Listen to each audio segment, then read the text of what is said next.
If you have or suspect you may have a health problem, or if you require answers to specific healthcare questions or concerns, you should consult your physician or healthcare provider and not depend solely on information presented in this program.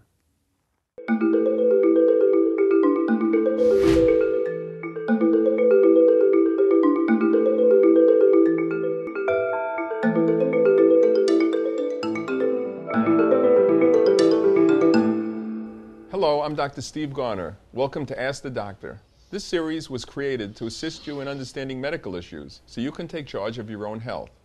This is our 8th season, and we are airing once a week. This is a live call-in show, so have your phones nearby. In case you don't get through, you can still submit your questions via the internet. Visit netny.net/askthedoctor and let me know what's on your mind. I'll take those questions for future discussions. For this episode, I have Dr. John Heitner, cardiologist and director of invasive imaging at New York Methodist Hospital. Then I have Dr. Emil Baccash, director at the Bishop McGovern Center for Geriatric Care.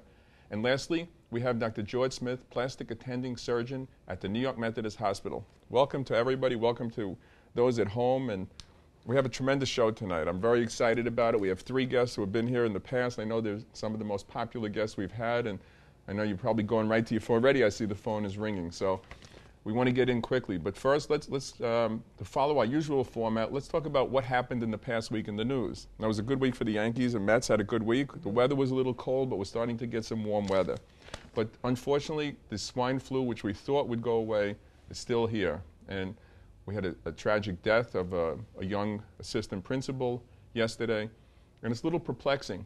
So I thought I would go over some of the myths, because there's a lot of myths that have come up about this disease, about how severe it is, about how you can get it, and so on. I thought this might help rather than just telling you about it.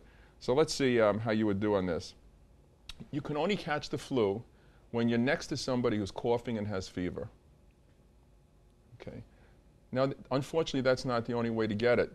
You can shed the flu. In other words, you can be infective. You can give it to somebody a day before you get symptoms, which makes it tricky, because I can stay away from someone who's coughing all over the place, but if he's giving the virus out and he looks normal and healthy, then it's a problem. So that's one of the things with the swine flu, is you don't know exactly who's sick.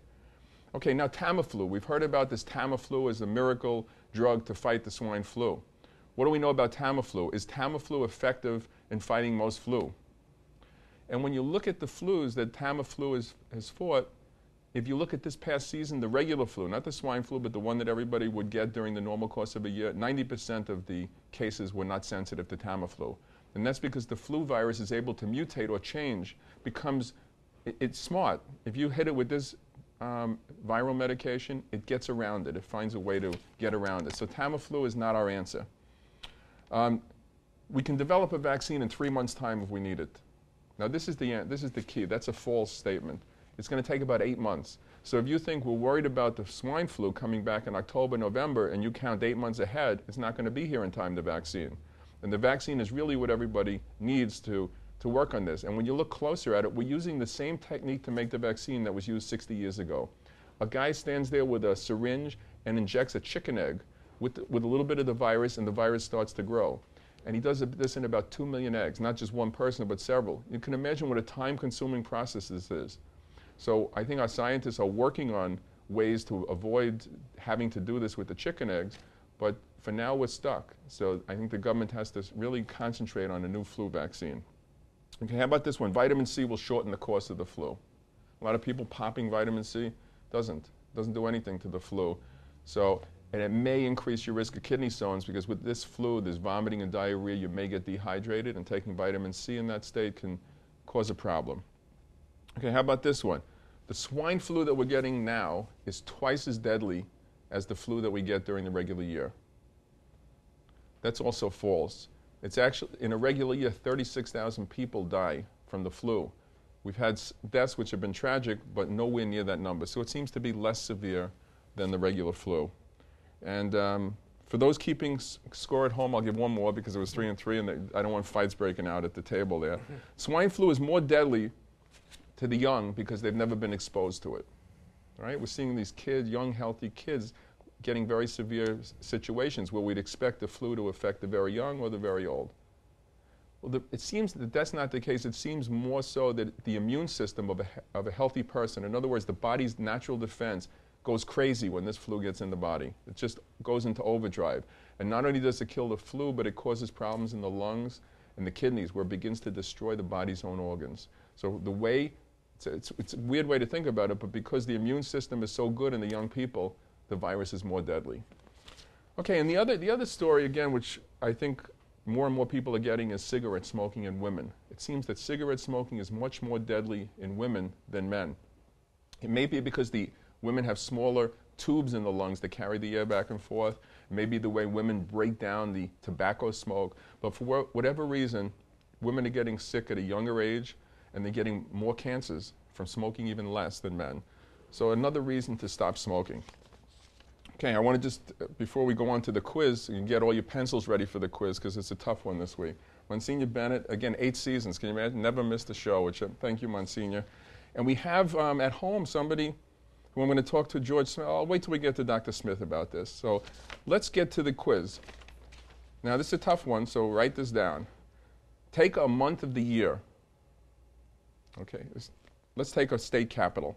The first 4 letters of which U.S. state capital spell the name of a month? So we're looking for a state capital in the United States. You take the first 4 letters, what month does it spell?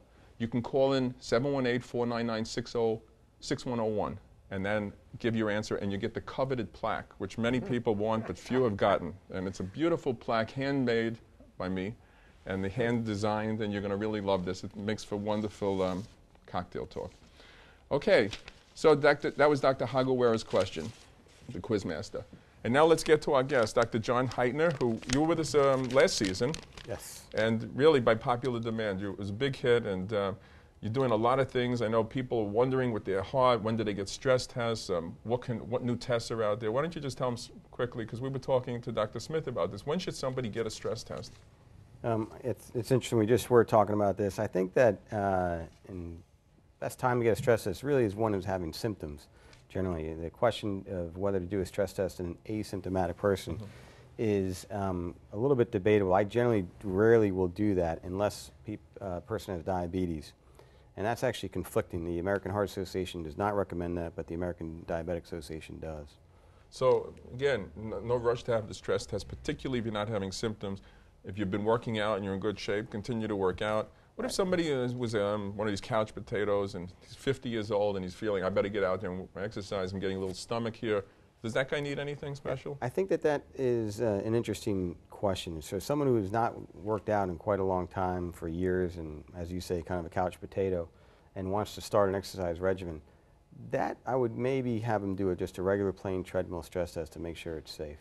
Okay, and we'll get into the MRI that you do and so on in a little while. Our next guest, Dr. Baccash, Dr. Emil Baccash, one of the favorite guests that we have on the show. You've been on, how many times have you been on? I don't know. I didn't count. It's plenty. About plenty. 10 times. Maybe It's at about least 10 times. Yes. We've done work together out at Thank you for inviting me. Please. the Immaculate Conception, the Sure, place in we Deepdale. spoke. Yeah, that was a lot of fun. So geriatric medicine, what's new?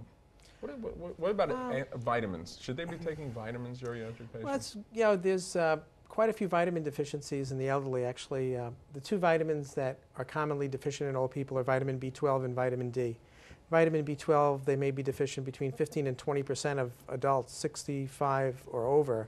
So it's something that's very easily tested by a blood test. And the old doctors, they used to give B12 all the time to everybody, and we used to actually joke about them, but they were actually right. So, and the other one is vitamin D, which has other implications besides bone disease, and it may actually decrease the chances of developing certain malignancies. So vitamin D, which is also easily tested by a simple blood test and can be supplemented by a pill.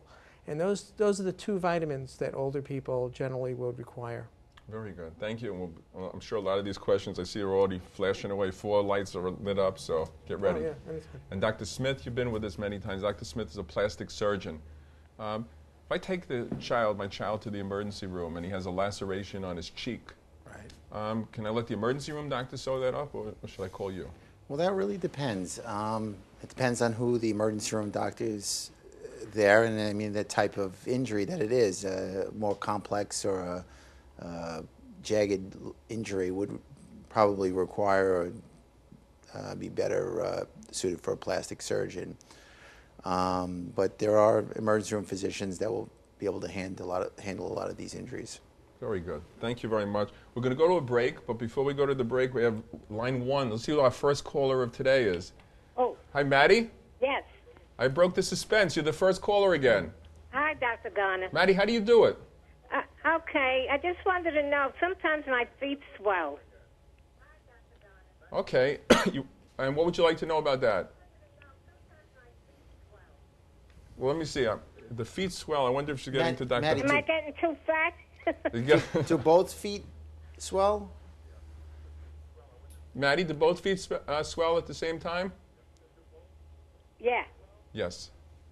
So I'm wondering, could that have something to do with heart problems? It can.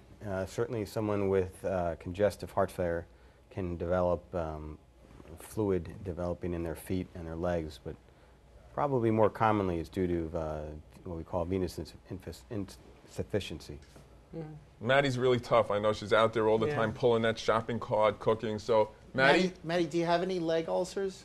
What? Do you have any ulcers or any wounds in the leg? No. Okay. No.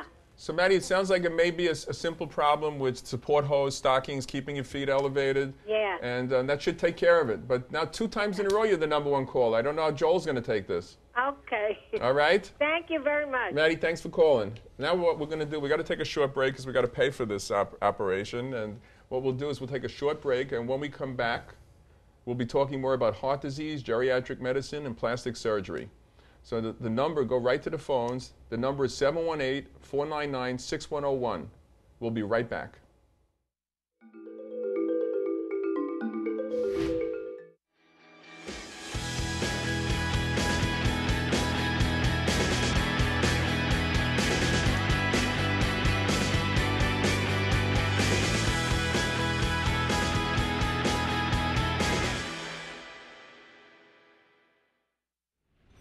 On the next Tapestry of Faith, we visit the Ghana Apostolate.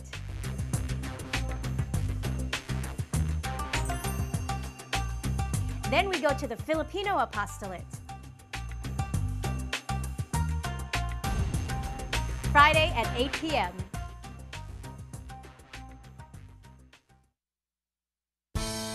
I'm Lorena, and you're watching Net.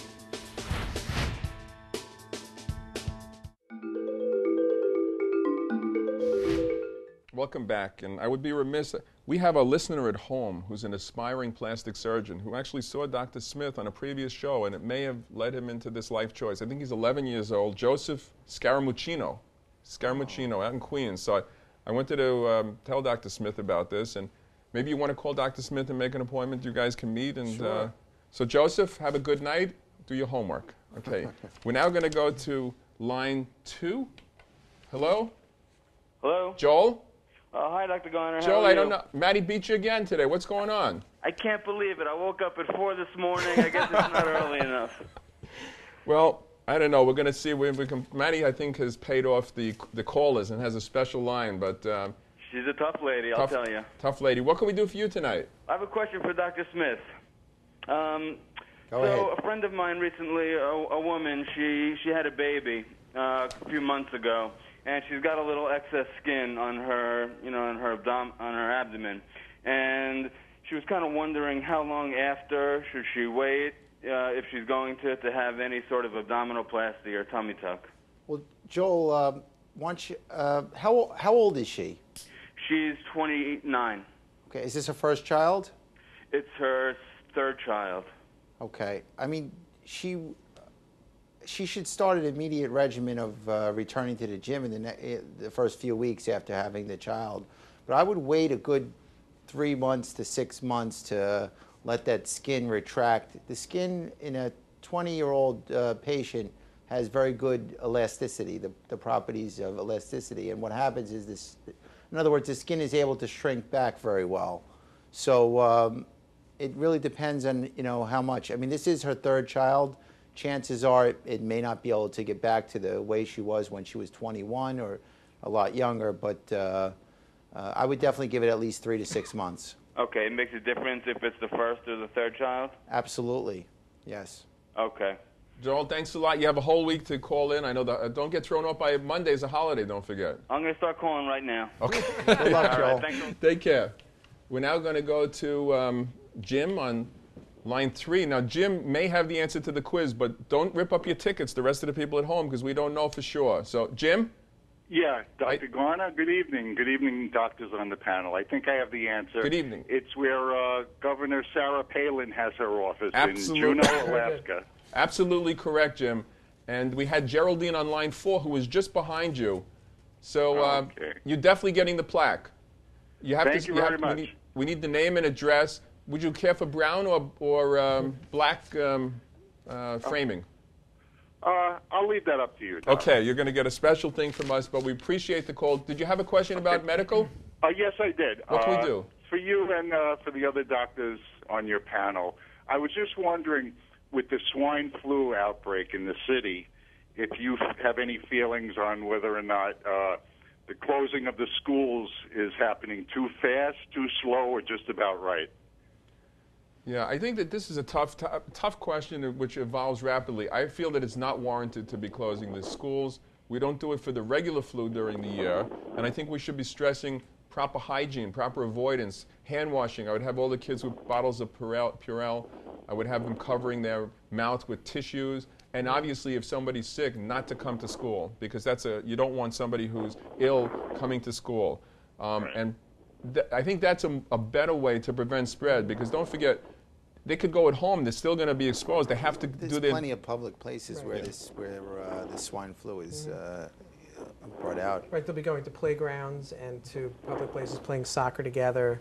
So it doesn't really change anything. It's probably not an effective means of stopping The problem is when you have a tragedy, people say, oh, if you'd closed the school, and this wouldn't have happened. But that's not really true, because there's an incubation period of 4 to 7 days sometimes for this. So that means you may have been exposed to this 4 or 5 days ago. Closing the school now, the cat's out, it's out already. The horse out of the barn. So the best thing to do is try to avoid it as best as you can. And if you do get it and having unusual severe symptoms, to get into the doctor at that point. But I definitely would not go to the emergency room at this point if I had a minor cough or fever.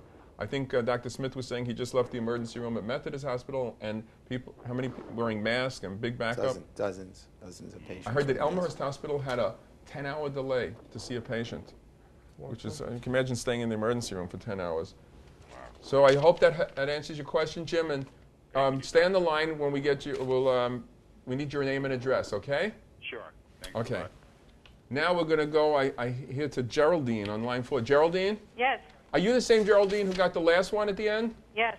Excellent. So we didn't get your name and address. I need that. But were you going to say Juneau? Yes, I did. I said Juneau to the lady. So you Jim beat you by a minute. But there's a second part to that question for this, because they anticipated that. A month with 6 letters, that's also a state capital. Okay. Okay? Why don't you think about that, and when we put you on hold, if you come up with that answer, we're going to award you a plaque. Okay. Okay, do you have a medical question? No, I don't. See, people get carried away. They come here, they're into this game. Okay, Geraldine, thank you. Thank you. Okay, now we have also Eileen. Eileen? Eileen, are you there? This is Shirley. Shirley, how are you? I have Eileen. How is everything? All right. Did you want to answer the question, or you're not into that? No, I want to ask a question. Oh, that's what we need here. This is the name of the show. What's the question? I have a friend. He had 3 stents put in, and since the stents were put in, he is always tired, short of breath, and he stays in the bed. He'll sleep from like Monday to Thursday, or unless when he has something to do, and he can sleep straight through without waking up. Is this because of his heart is real weak? Shirley, that's a common actually complaint for people who undergo cardiac procedures. And there's a number of different things that can cause that. One of them being the heart could be weak, so it depends on the severity of heart disease that he has. The other thing is it could be that he's over-medicated, possibly. The third thing is depression. People who have heart surgery or procedures, you really have to look out for depression. That's a common problem that develops. And those are kind of the 3 biggest issues.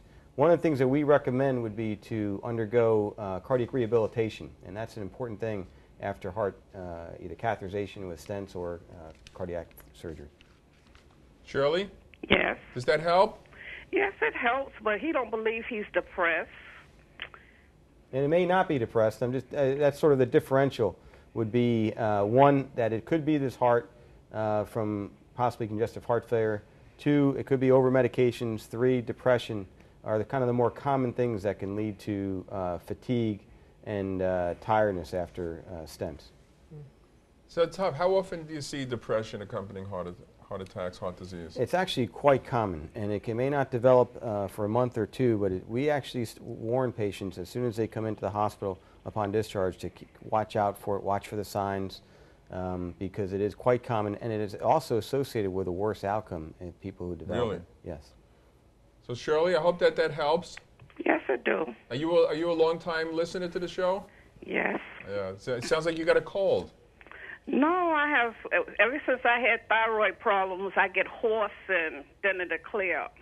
Yeah. What do we get there, Dr. Baccash? Some hoarseness with thyroid problems. Well, there's a lot of reasons. The thyroid, of course, is in the neck, and the larynx is in the neck. So the symptoms of an enlarged thyroid is a symptom called dysphonia, which means that your voice becomes affected and the character and the strength gets affected. And there's also a nerve that goes very close by there called recurrent laryngeal nerve, which can also be affected. That can affect the movement of the vocal cords, especially if the thyroid gets enlarged. So hoarseness, of course, in a patient who smokes, if that can also be affected if the person with the thyroid problem is a smoker. That can have other implications to the character of the vocal cords. But as you get older, the character of your voice will change as well. And if you are an older person, the character of your voice changes. The vocal cords becomes drier and less. They lose their elasticity. So it's not uncommon to hear a raspy quality to the voice in people even without thyroid disease. Thanks, Shirley. Appreciate the call. Okay, thank you. Okay, let's go now to Geraldine is back with us. Geraldine? No, I think it's Augusta, Maine. I said Augusta, Georgia, but I think it's Augusta, Maine. Augusta, Maine is correct. Geraldine, how do you get so good with these? I don't know. I've been waiting here, sitting. I've just been waiting to answer. That's great. We appreciate having you on. No medical questions? No, not tonight. Where do you live? In Bensonhurst. Oh, Bensonhurst, nice area. So let me tell you, a nice night like tonight, you want to go out to a romantic meal, where do you go?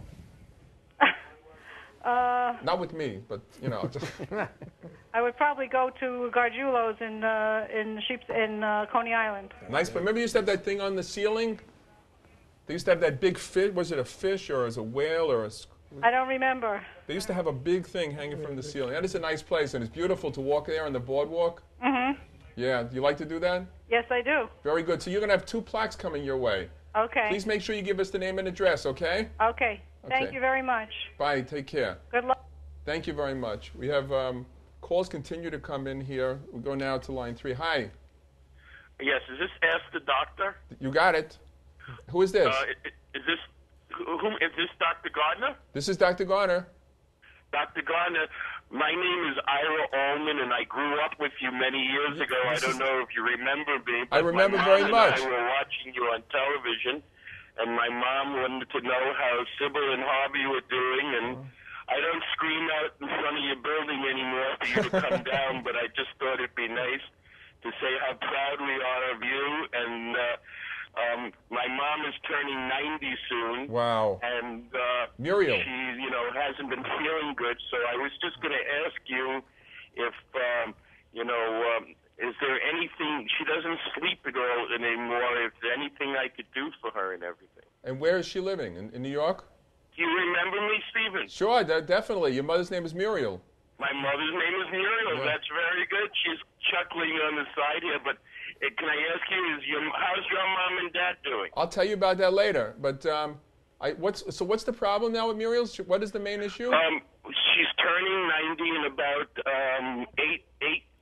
8 months, and she hasn't been sleeping at all.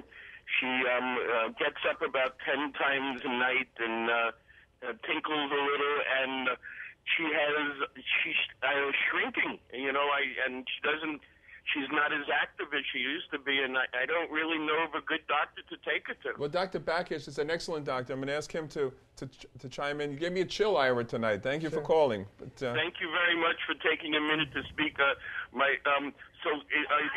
your mom and dad okay?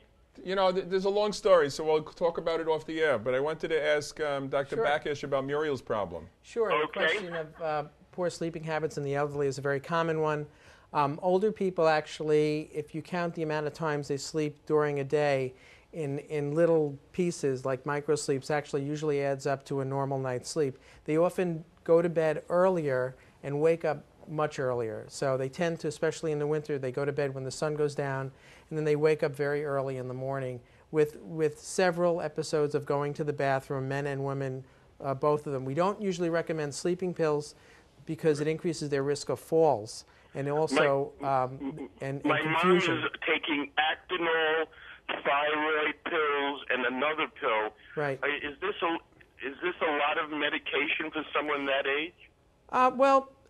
Actually, the more medicines, the more likely you'll have problems. But Actinol is a drug used for osteoporosis. It doesn't have any effect on sleep. It's a drug that shouldn't be taken more than 5 years, and then you should basically stop it because there's no benefit found after 5 years. So if she's on it more than 5 years already, chances are she's not going to get any more benefit from it. Okay, I'm going to tell her that because it's about 5 years. Yeah, but the studies show that there's no additional benefit after 5 years on taking these kinds of drugs for osteoporosis. She's been asking me to get her an over-the-counter sleeping pill. It's not a good idea. Yeah, it's not a good idea because these drugs often have a drug called diphenhydramine in them, and they don't actually increase the amount of REM sleep, which is the real sleep that makes people feel rested. So, and also it has an effect called anticholinergic effects, which can increase confusion in older people. So it's not a good idea. Yes. Of lately, she's been getting very confused about things. Yeah, don't give her those.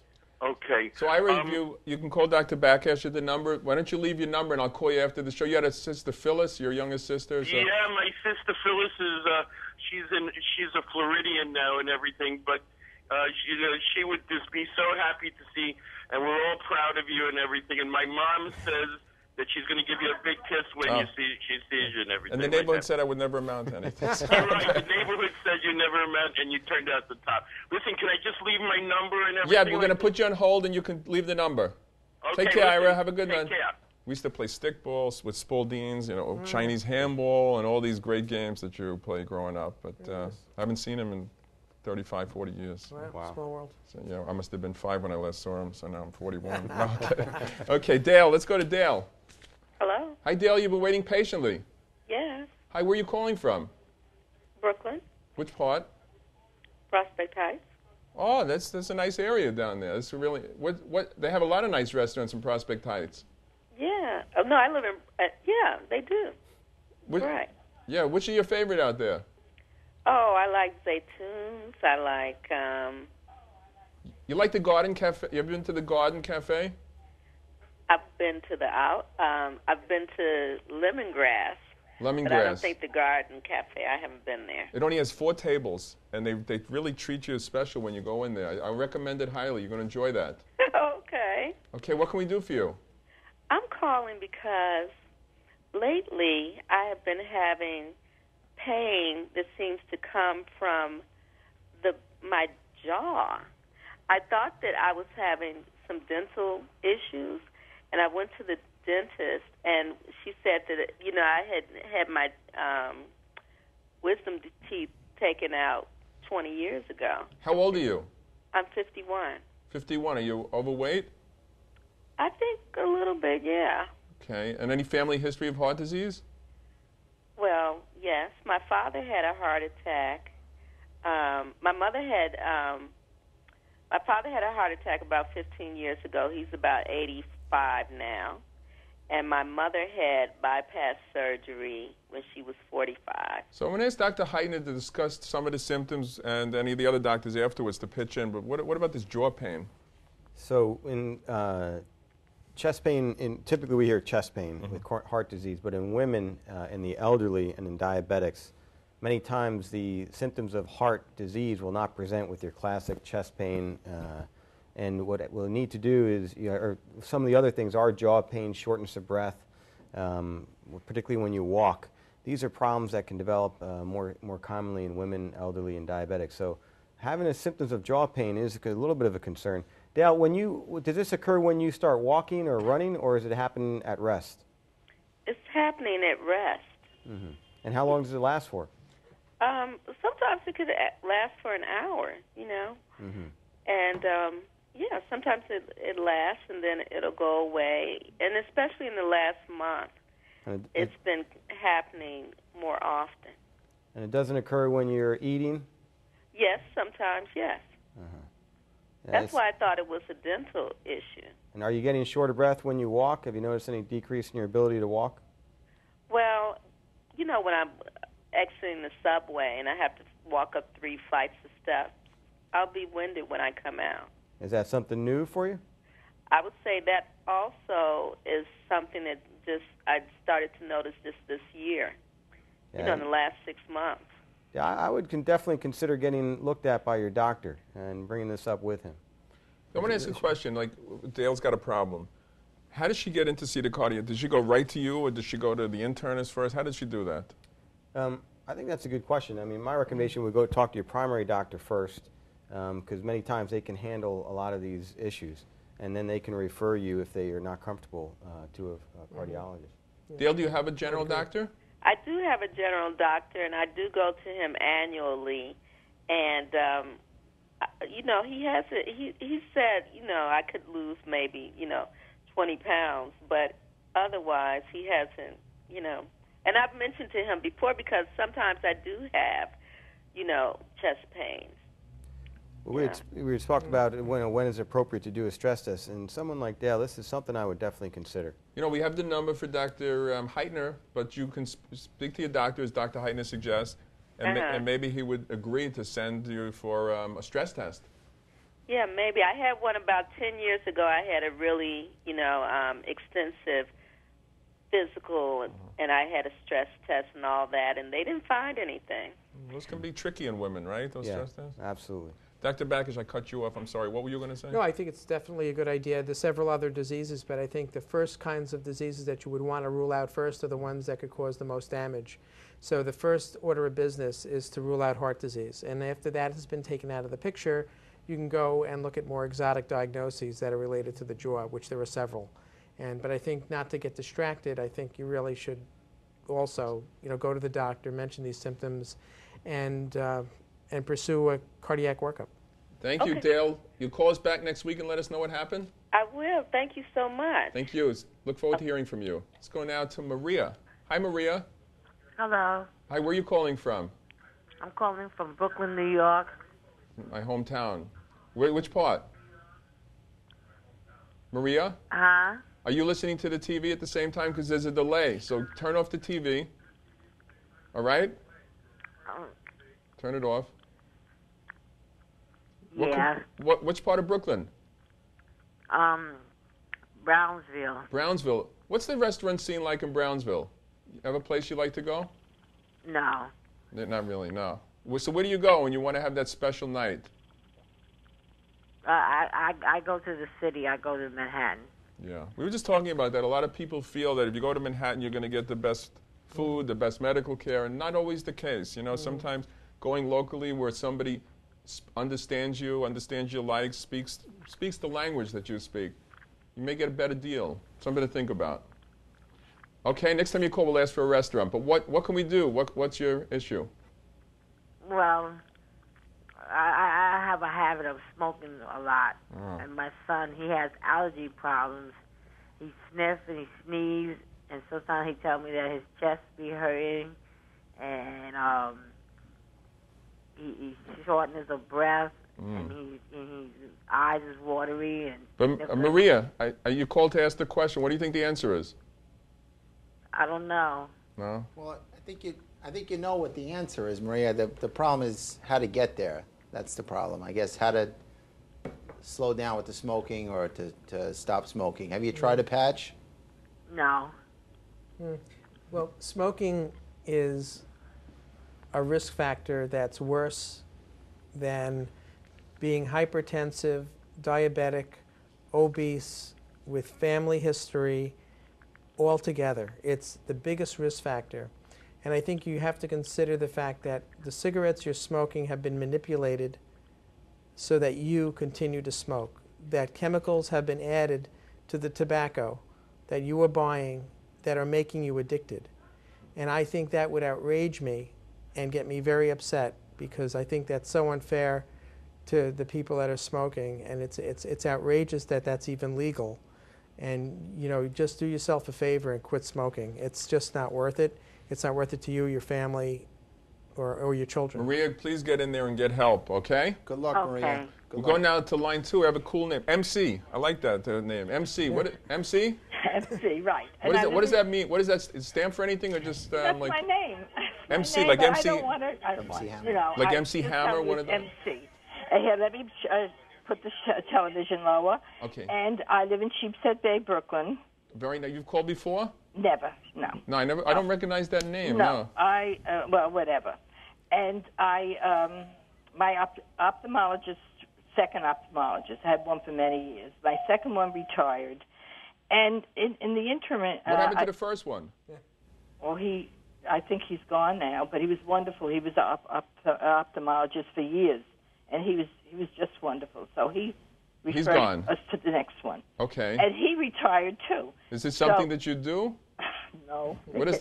It's aging. What is the third one? Is the third one's alive and well? Yeah, the third one I do. I'll get to that. But what happened is, in the interim, I went to, my daughter said, I go to this one in the mall. But actually, he was an optometrist. But he was excellent. And he said, after the examination and so forth, he says, you know, you have a calcium deposit under your eyelids. Well, I let it go, got the new doctor, and I needed cataract surgery. Well, after the cataract surgery, my eyes were so bad. And this doctor said, well, it's allergy season. It must be, you know, an allergy. Just would do whatever you'd have to do. But anyway, when I went back the next time, he said, oh, my. And I told him about the calcium. He looked, and he said, what happened is that the calcium deposits are falling into my eyes, and he scraped it. You know, he consulted somebody, and it was like a scraping and so forth, and I used drops. Better for a while, it started again, and then he did the procedure another time. This is about 6 months later. Now he's on a leave or whatever. I won't say what's the matter with him, but I couldn't get to him, but my eyes were so bad. And apparently that after the cataract surgery, otherwise during those other years, it never... See, MC, I think you got to get in to see an ophthalmologist, because this is not... I know. This is a tricky problem, and your eyesight is precious. So. I know. Well, I've been going to the doctor all a while, and he scraped the calcium off. Now he is away for a couple of weeks. I have an appointment for. But my daughter knows a surgeon who does these things, which I'm going to make an appointment. But I wondered if there was anything that you have to say about calcium under the eyelids that would, kind of enlighten me on this. You know, I don't have anything special to say about calcium. I mean, it can often be a sign of heart disease elsewhere, of infection, of just normal. I think it's something that is specialized. When we have the ophthalmologist, we're going to be having one on before the end of the season, I will feel more comfortable. Yeah. So I definitely want you to make sure that you see your ophthalmologist for this. Oh, I do. I mean, I'm very faithful at going back when this occurs. Very good. But I wondered if you had any insight into calcium, because I know that most ophthalmologists don't look at the lid even. Yeah. You know? But hopefully it's just related to some scarring, some irritation. But again, you call us back and let us know what the outcome is, okay? Okay. Got a cliffhanger. Thank you. Let's go to Larry. This is not the Larry from Rockland County, is it? Yes, Dr. Garner. He How watches are on you? the computer every week. Yeah. I appreciate that. We didn't hear from you for a while. Well, I lost track of when the program was on and when it was off, but I received a missile today that it was on and it's going to be live. Every Tuesday? Every Tuesday at 8 o'clock. We're going to do 8 weeks on. Well, every Tuesday you can get us at 8 o'clock. Oh, okay. That's great. Okay, what can we do? My question is for the cardiologist. Okay, Dr. Heitner is right next to me. Right. I don't know if this is his domain, but about 3 years ago, doctor, I had open heart surgery, and everything fortunately went well. Of late, I find that when I assume a certain position or I'm doing something physical, it feels like a bone pain, and I can almost, I do induce the pain if I apply pressure. And I was wondering, when they tie you up, could at some point in time that create a problem for you? You say tie you up when... I mean, you know, when they put you back together, after they open your chest and they put on some wires or something? Right. Certainly you can have some musculoskeletal pain after open heart surgery, but you said you had it about 3 or 4 years ago? About 3 years ago I had it. Yeah, I don't think that would be related to the surgery 3 or 4 years later. Just the time-wise doesn't make a whole lot of sense. It sounds like maybe something else is going on that could cause that, but it certainly, if you're saying... It's not the wires or anything no, like that? No, I don't think it would be the wires, no. That was my thought. So what do you think, should he get in and see his doctor? I think certainly, you know, a lot of things can do that. It sounds like you think that this is either muscle or bone pain. I think it's mechanical bone pain, because I can press my thumb into my... And that's a pretty good way to diagnose it. And I think it's worthwhile to go see your doctor and try an anti-inflammatory for about 7 days. And see if it goes away with that. Sure. Okay, I appreciate that, doctor. Sure, you're welcome, Larry. Thank you very much. Dr. Garner, thank you very much. I'll be looking forward to watching the program. Great to hear your voice again. See you next Tuesday night. Okay. Take care. Let's go to Carol, who's waiting patiently. Carol? Hello? How are you? I'm good. Where are you calling from? Calling from Brooklyn. Which part? East New York. East New York. How about there? You know, again, Brownsville, we didn't have much. Anything out there in East New York worth going out to eat? Let me turn my TV off. Oh, that 7-second delay. Okay, go ahead. Any good restaurants that you're going to recommend to us for East New York? Not that I know of so much. Yeah, where do you I have go? other restaurants that I go to. Where? Where do you like to go? Sally's restaurant. Yeah, like it's your birthday. Where might you go? I would go to Queens. Nice. Where do you like to? Which place? In Queens. Which place? You don't want to discuss it, or that place? Not really. I remember because my husband take me. Okay. So I'll leave you. What can we do for you? I just want to find. I have a shoulder pain in my shoulder, and whenever time I hold the phone or my cell phone, my hands will get real numb. Okay, so shoulder pain, hands getting numb. Shoulder pain. Sometimes if I lift my hands up, I would it will fall back down. Which fingers of your hand get numb? Which fingers of your hand? Like all of them. All of them? Okay. And it's related to the position of your neck? My shoulder. Or your shoulder? Okay.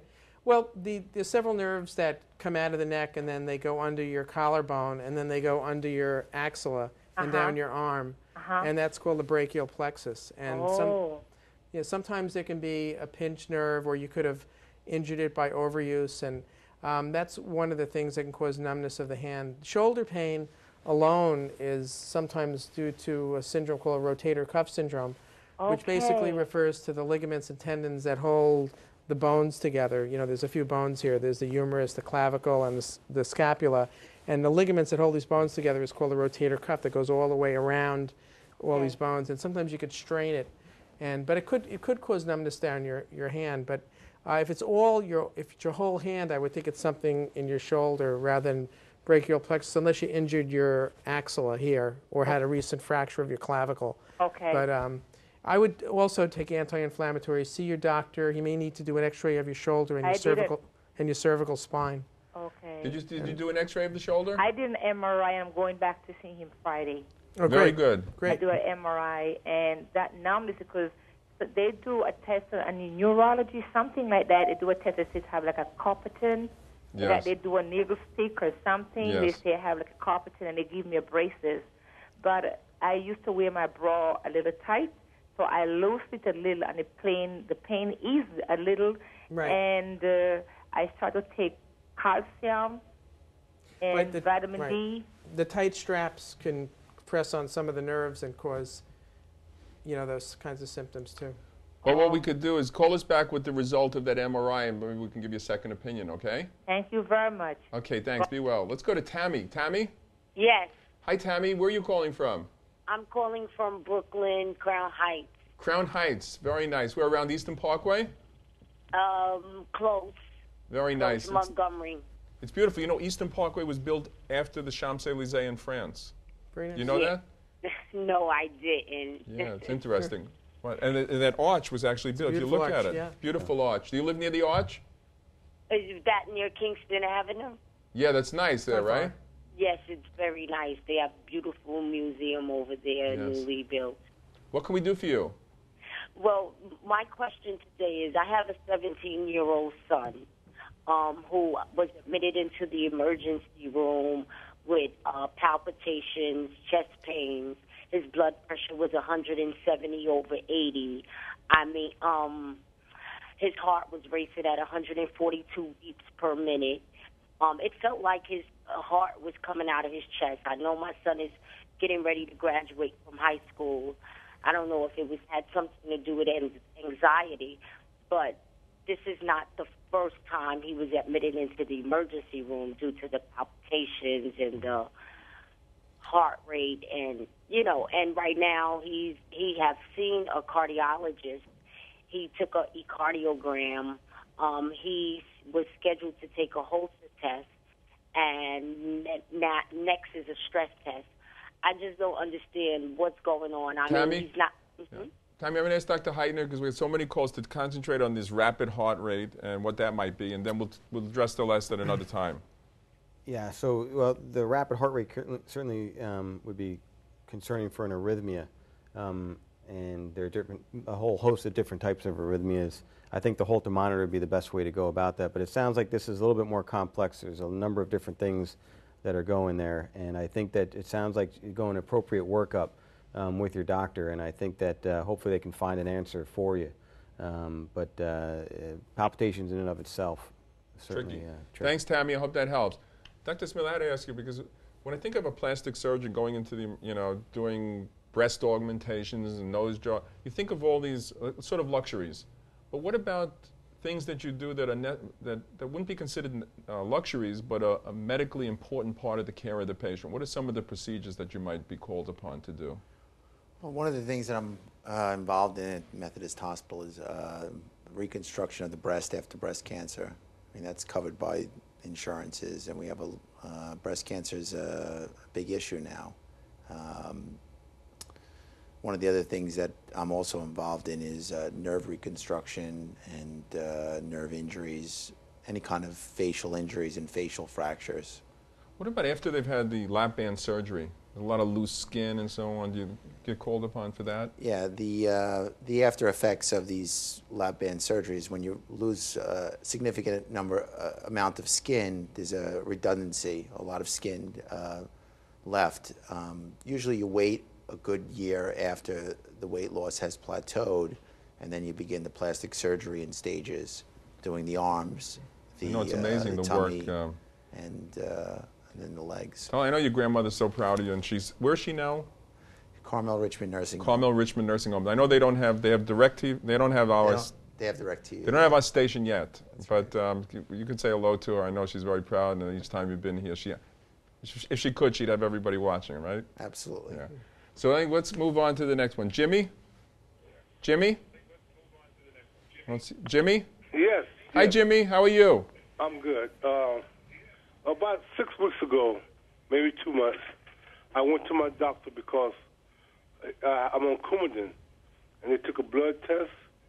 All right, the next day, my hand swelled and got real sore, and it's been that way now for about 2 months.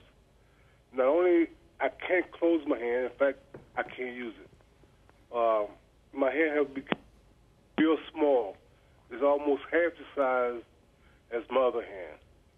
Okay, let's see, because we have a little bit of time. I want hand swelled. You put on Coumadin, then the arm swelled all the way down to the hand. What's going on here, Dr. Baccash? Well, the thing I'd be concerned about the most is that if you have some predisposition to clotting, and then if your arm swelled, that you might have developed a phlebitis or a clot in your arm, and that could decrease the venous flow, in the arm, and your arm would slow up, similar to the way one would get it in the leg. You can also get it in the upper extremity. So, I mean, that's easily diagnosed by doing a Doppler test of your upper extremity to see. And also, you know, to make sure your pulses are okay. It's simple examination, and any doctor can examine your arm and get some idea if the temperature is warm or not, if there's pain. The Coumadin itself may not be the cause of it, but the reason why you were put on the Coumadin may be the cause of it. So if you have some predisposition to clotting, and there's several genetic predispositions for this, you know, you might check that out. Jimmy, I hope that helps you. Let's now go down to Marcy. Marcy? Let's now go down to Marcy. Marcy? Hello? Hi, Marcy. I think you have the television. If you could just turn it down. It's off. Thank you. Where are you calling from? Brownsville. Brownsville. Again, do you disagree with the previous caller said there were no good restaurants in Brownsville? Yeah, they're good. Which one do you like? Restaurant? Yes. Well, I go at Ali's. Alley? Yes. What kind? Is that dairy or meat? No, Ali's is a roti shop. Ah. What is roti? I see signs for that. What is that? It's like a bake. It's like a bake. Ah, it's good. Got to try that sometime. Yes, it's very good. Curry chicken with roti and potato. Very nice. Yeah. What can we do for you? Okay, I'm calling on behalf of my mom. She has a heart problem. And sometimes when they give her medication, she has a bleeding on the inside. Okay, so Dr. Heitner, what is the patient's given medication for heart problem, bleeds on the inside after giving the medication sometimes? Yeah. I'm sorry, bleeding where? On the inside, like she will pass, like it's scraping her inside, they will see. Her Like it could be a stomach bleeding. She's having bleeding in the stomach after she's taking a certain heart pill medication. Do you know which heart pill that she's taking? No, I'm not sure. And then she has a problem with arthritis. Will that affect her heart tablets or medication she's taking? She may Yes. be taking a lot of anti-inflammatory. Yes, it would. If she's taking anti-inflammatory drugs, these are like aspirin derivatives, and that can actually cause erosions or breaking up of the lining of her stomach and cause her to bleed. It's necessary that she would stop those medicines right away, and then see the doctor, because she might have an ulcer or a little bit of a crater in her stomach. Someone needs to go down with a scope and look into her stomach. Yeah, this can be very serious, so you don't want to play around with this. So get her, round up her pills that she's taking, and go to the doctor. Okay. But if she has to take anything for her arthritis, what should she take? Do you think she should take any, or make sure it won't interact with what she's taking for the heart? Yeah. Extra strength Tylenol. Yeah, right. In the meantime, just use Tylenol or ice packs, or some even drug things like patches, like Salon Pass. You could use that, SALONPAS. It's over the counter. It's a mentholated patch. So we don't want her taking any more any of these aspirin or Motrin or those until she sees the doctor. Just Tylenol. Okay. Okay, so please do that. Okay, and what's it? SOL? SALONPAS. It's a Chinese remedy which has some homeopathic, mentholated things on it. It can make her, give her some symptomatic relief. It may help her. It won't hurt her. Okay. Okay. I hope that helps. Thank you so much. Take care. Let's go to Lydia now. Yes, Hi, Lydia. Where are you calling us from? from New York City. Oh, Manhattan. Which part? From 60s, Oh, on the east side or the west side? East Side. You're an east side person. Yes. What's the biggest difference between east side and west side person? Shopping. Shopping? Shopping, yes. Yeah. And cultural. Movies, the Metropolitan, and so on. Very interesting. We'll get back. We don't have a lot of time. What can we do for you? Well, I'm taking medication for atrial flutter, and started out We're with... keeping Dr. Heitner busy tonight, the callers, yeah. Yeah, I tuned in late. I didn't know of your program. Anyhow, I'm going to be 80 years old very soon, and in general, I'm in fairly good shape. However, I want to take my last trip to Europe, namely a cruise ship to the Greek islands from Athens to Istanbul. That's very strenuous in August. And I'm wondering if my condition permits that I take medicine around the clock. Okay, we're gonna just get because we're getting a little feedback. I'm gonna ask you to listen to this. Wants to take a cruise, has some flutter, heart problem. Do you see any problem with cruising a flutter? I do not. As long as your atrial flutter is under well controlled, which your doctors should be able to check pretty frequently with a Holter monitor if your heart rate's under well control, there's no reason not to take a trip around the world or to wherever you'd like to. Just for the listeners, how would they know if they had atrial flutter? Well, typically the symptoms would be palpitations. You wouldn't necessarily know it's atrial flutter, but you would feel your heart racing fast. Sometimes you'll feel short of breath. Many times people won't know at all. So this can be a dangerous condition, something you need to have treated properly to take the right medications. Very important. Absolutely. Right? Okay, now we're going to go to Mary. Mary? Mary? I think Mary, we're having a little technical difficulty. Anything, Mary? No, which gives me a chance. I wanted to ask Dr. Smith a little bit about the most heartwarming case that you've had. Like, you really made a difference in someone that you felt this was great. Well, a lot of the things that we deal with as plastic surgeons that are reconstructive can be heartwarming, especially when you're taking care of childhood deformities or dealing with patients with extremely damaging injuries to the face. There's no case in particular that I could remember. But there's a lot that can be done. I know you see all the time people with deformities, things that look horrendous, and things can be done. And it's not to despair, that to get into the right person. Right. Yeah. Dr. Baccash, any final thoughts? How can they stay healthy in this economy? So much tension, loss of jobs. What can they do? Well, I think it's important to keep focused on what's really important. You know, your family and your health, and just take care of yourselves. I mean, you know, there's an old expression: the best things in life are free.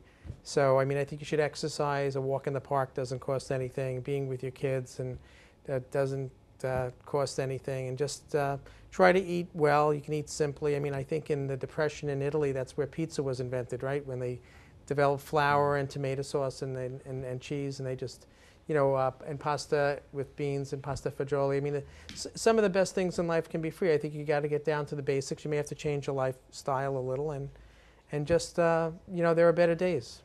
And Dr. Heitner, any last advice? I think I'd like to echo Dr. Backash's thoughts. I think that eating well, exercising, not smoking, and is really the way to go. Excellent. And I'd like to apologize. I see we're getting people continue to call.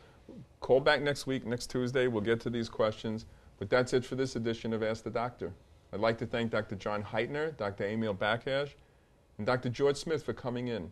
We hope we were able to help you. It's good to remember that you should be proactive about your own health. Speak to your doctors about your concerns and go for second or even third opinions. In the meantime, continue to watch this show every Tuesday night or visit the website at netny.net/askthedoctor. There you can do many things like watch my special video blogs, see past episodes, or send in questions.